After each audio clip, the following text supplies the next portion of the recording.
Hi friends, இன்றைக்கி நம்ம சேலம் சமையலில் எக் மசாலா எப்படி பண்ணுறதுன்னு பார்க்கலாம்.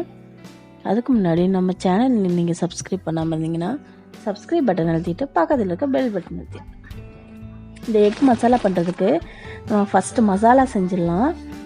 அதுக்கு ஒரு அன்னாசி பூ, 4-5 லவங்கம், ஜாதி பத்திரி,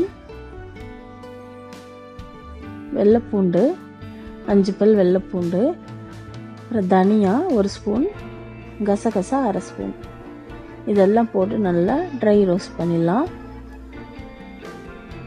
அப்புறமா தேங்காய் 1/4 மூடி தேங்காய் அதையும் இதில் ஆட் பண்ணி நல்லா ட்ரை ரோஸ்ட் பண்ணிடலாம். இது எவ்வளோக்கு எவ்வளோ ட்ரை ரோஸ்ட் பண்ணுறீங்களோ அவ்வளோக்கு அவ்வளோ டேஸ்ட் வரும். இப்போ அதே கடாயில் எண்ணெய் ஊற்றிட்டு எண்ணெய் நல்லா காஞ்சதும் பச்சை மிளகாய் ஆட் பண்ணிடுங்க.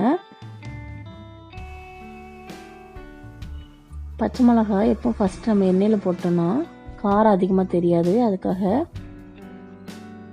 அப்புறமா வெங்காயம் பொடியாக நறுக்கி வச்சுருக்க 2 வெங்காயம்.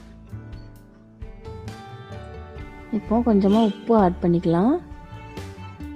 ஆட் பண்ணி நல்லா ஃப்ரை பண்ணிக்கலாம். இந்த வெங்காயம் இந்த மாதிரி கோல்டன் ப்ரௌன் கலரில் வரணும். வந்ததுக்கப்புறமா 1 ஸ்பூன் இஞ்சி பூண்டு பேஸ்ட்டு, 1 ஸ்பூன் மஞ்சள் தூள், 1 ஸ்பூன் மிளகாய் தூள் போட்டு நல்லா மிக்ஸ் பண்ணிக்கலாம்.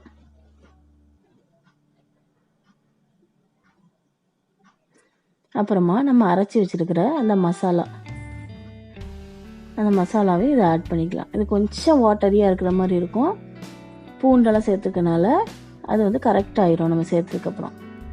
அப்புறம் முட்டையை வேக வச்சு இந்த மாதிரி 4 பீஸாக கட் பண்ணி வச்சுக்கோங்க. அதை நம்மளோட மசாலாவில் ஆட் பண்ணிடலாம்.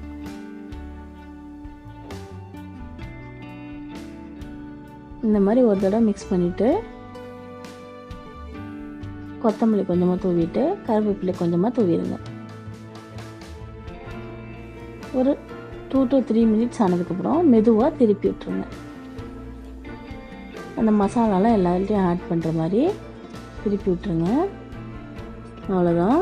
திருப்பி விட்டு எடுத்தோம்னா சுட சுட மசாலா எக் ரெடி. இந்த வீடியோ உங்கள் வீட்டில் ட்ரை பண்ணி பாருங்கள். இந்த வீடியோ பிடிச்சிருந்துச்சுன்னா சேலம் சமையலுக்கு சப்ஸ்கிரைப் பண்ணுங்கள். தேங்க்யூ.